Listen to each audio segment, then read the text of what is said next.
Chapter 1. A Secret in the Closet. Abigail had always believed her closet held secrets, especially since her 7th birthday, the stormiest birthday she'd ever had.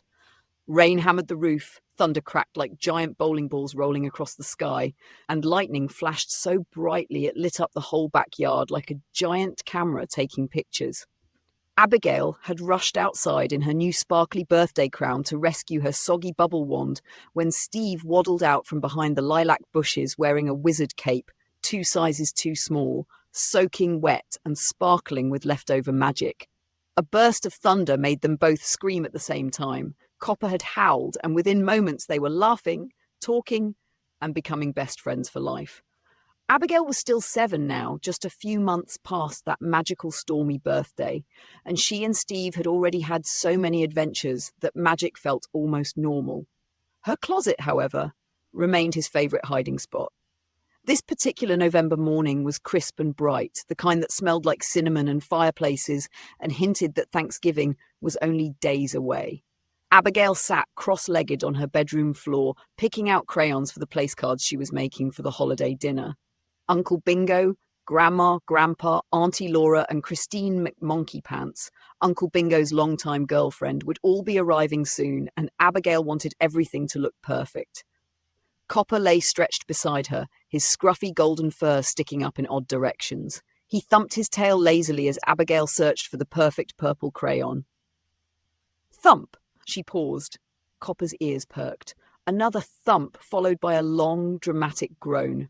Abigail put her hands on her hips and sighed with a soft smile. "Steve!" Copper barked once, as if to say, "Yep, definitely Steve." Then came the sneeze, a huge one. "Chufa!" Abigail giggled, stood up and marched toward her closet. "If you knocked over my shoe rack again, I'm telling you, you're fixing it this time!" She swung the door open. A giant furry shape rolled out like an out-of-control beanbag chair. Steve flopped onto the carpet in a heap of fur, cape, and sparkles. "I meant to do that!" he announced proudly, though his cape had fallen over his eyes. Abigail laughed and knelt to help him adjust it. "Good morning, Steve." "Good morning, best friend," Steve said cheerfully as he finally sat upright. He puffed out his round chest. "I was rehearsing my dramatic Thanksgiving entrance." Abigail blinked. "Entrance? For what?" "For when the time comes to reveal myself to your family, of course," Steve said. "I've been practicing. Want to hear?" He cleared his throat dramatically. "Salutations, respected humans. I am Steve the Ma—" "No!" Abigail slapped her hands over his mouth. "Not yet. You still have to stay hidden." Steve deflated slightly. "But we've been best friends since your birthday, and you said someday they'd love me." "They will," Abigail promised. "Just not during Thanksgiving week. There are too many people, too much food, too much Christine McMonkeypants."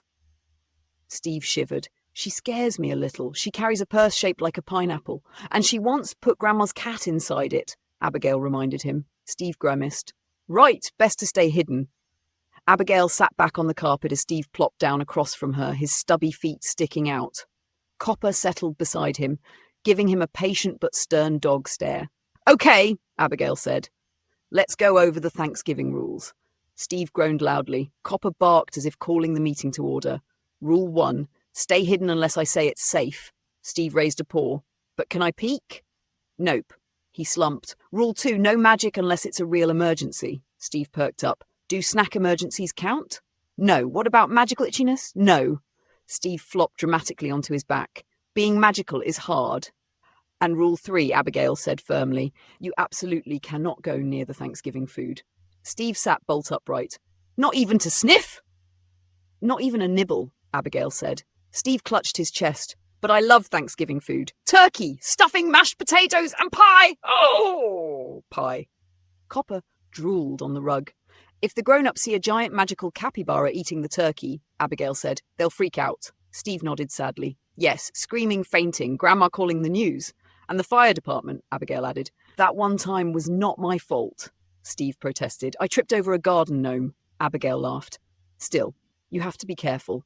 From downstairs, her mom shouted, "Abigail, I need help peeling carrots." "Coming," Abigail called back. She pointed at Steve. "Stay here. Don't move. Don't sneeze. Don't magic."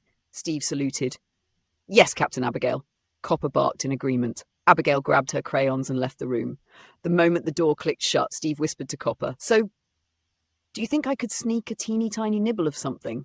Copper barked sharply. Okay, Steve grumbled. No turkey. Copper narrowed his eyes. No stuffing either, Copper growled. Or mashed potatoes. Copper bared his teeth playfully. Steve sighed dramatically. But she didn't say anything about teleporting pie. Copper let out a long, exhausted groan. Steve patted him. Relax. I'm only brainstorming mischief. Abigail expects nothing less from her best friend. Copper rolled his eyes in the way only a dog who had seen too much could. Steve plopped onto the carpet and curled into a fluffy round loaf. No matter what happens, this will be the best Thanksgiving ever, even if I don't get pie yet. Copper snuggled close. And with that, the magical Thanksgiving adventure of Abigail and Steve the Magic Capybara officially began, full of secrets, laughter, and the guarantee of chaos just waiting behind Abigail's bedroom door.